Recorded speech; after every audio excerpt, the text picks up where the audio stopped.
Hi, and welcome to TCGs. If you happen to see us on Njoy Games and Comics Instagram or their TikTok, you will have seen us opening two pre-release build and battle kits for the new Evolving Skies from Pokemon. And we said that we were going to build them and battle them, and that's just what we're going to do today.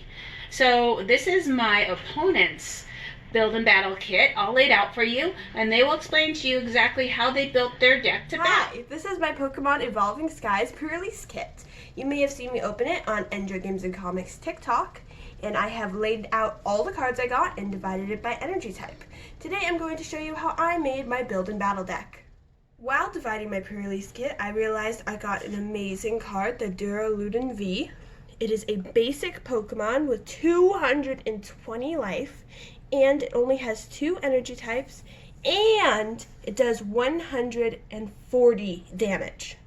After I saw this card, I had to figure out if I could make a deck around it. So I looked at its energy types, which is fighting and metal, and saw if I had any cards to go with it. It turns out this was actually the best type of energy for my deck, since I had so many cards that would work well with it. None of these are very helpful. Not this either, or this. But these were very helpful. Zoroark, because it takes any energy type. Zora, its basic version. Hitmonchan, which is a fighting type. The Galarian Zapdos, which is also a fighting type. Hippopotamus, which is a fighting type. Hitmonchan again. And an Eevee, which is very helpful.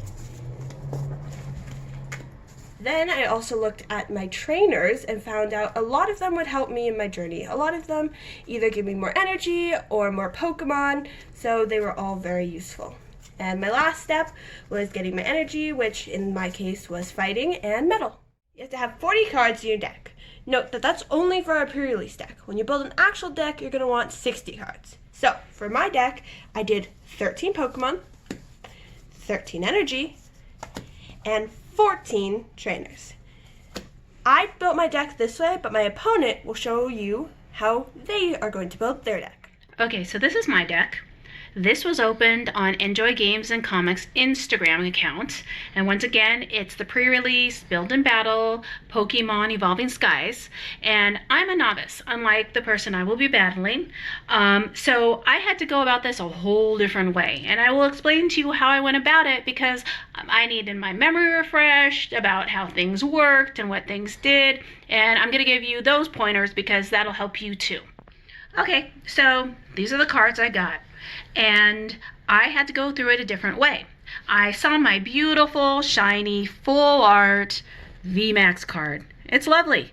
The only problem is that if you see right here, that it is an evolving card from another card. The other card's right there. And I didn't get that card. So that means I can't use it, though it is beautiful and shiny and full art. So that left that out. And so I basically had to find out what I had and what I had to work with. It turns out that I don't have a lot of cards that are that good. So I did the best deck I possibly could. And one thing you can do that was really helpful is to have a bunch of basic cards in your deck. And where it says basic is at the very top. It says basic here, basic here. Those are your basic cards. Without basic cards, you basically can't play. Haha, I made a pun. Anyways, there are also stage 1 cards and stage 2 cards. That means the card begins to evolve and is able to do more damage. The only problem is I didn't have a lot of stage 1 cards to evolve from. So I will show you examples of it that I didn't use because this is all I had. I had a basic card, which we start with over here. And then we have our stage 1 where it evolves. And then our stage 2 card where it evolves more. And then as you can see, your hit points go up and what kind of damage you do goes up. The only problem is with this type of energy, you actually have to have all of this energy, which is very, very hard to put in your deck. So I decided not to go with that because there's way too many types of energy. Okay, so I'm going to take a little break to show you what energy is, because you're probably like, why? Everybody's basing everything off of energy. So how you tell what energy you need is actually there's these little marks here. And if you see it clear, that means any color energy. Clear, we're doing great. Here, we need leaf energy. Right here, we need some water energy. Over here, we need fighting energy. So the thing is there's several different types of energies, and so I will show you the different types now. These are energy cards. You can actually buy these at your local game store, or some of them do actually come in your pre-release kit. This is dark energy. This is psychic energy. This is water. This is fighting. This is fire. This is steel. This is leaf. And those are your different types of energies. Okay, so these are your different type of energies. So the reason energies are important is you need to attach them to your Pokemon to do anything, to attack, to do whatever the card actually says it can do, to pretty much anything you need to do, you need to attach energy. So if you actually want to do what the dragon counter says, this attack does 100 more damage for each prize card your opponent took during their last turn, then you need to attach your psychic, and you need to attach your dark energy. The cool thing is if you want to bump it up to this level of damage, you actually just need any color, because remember the white is any color, and you already have your psychic and dark. So let's just take this card, and you're ready to attack. Okay, so this is my deck. This is how I built it. These are the best cards that I had, so this is what I used. So the first thing I did was I made my energy.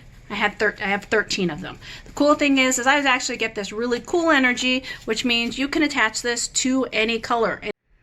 Another reason this is super cool is if this is one of your prize cards, which we'll explain later, then you can actually play this immediately, which is very rare for an energy card. So that I have 13 of those. Then I have the best trainers I could possibly find. I have 11 of those. Those are your support cards. These are the cards that are going to help you if you get in a bind. Then I decided to do any color Pokemon cards. Okay, then I decided that I was going to do any energy Pokemon deck, because there's a lot of basics, which means I can play almost all of them. And then I do have one stage 1 card that could actually evolve from another card, which is super, super cool. And as you can see here, all the energy is any energy, so whatever other card I decide that I'm gonna pick, I can actually use that energy too, so my whole deck can be the same color energy, which you saw earlier. And I got 7 of these cards. Then I decided to get dark, because I had a lot of cards that actually evolved, and I was very happy about that, because not a lot of my cards evolved, but I was able to get several cards that evolved, which would help my deck out. And also, as you can see, it has any color energy, with the exception of this one card that actually has dark energy. So I filled my deck up with dark energy, as you saw. So now I have 9 of these. So basically 13 of my energies, 11 of my trainers. I've got 7 of my any color energies, and then I've got 9 of my dark energies. And that's how I got my 40 card build and battle deck, and I'm ready to battle.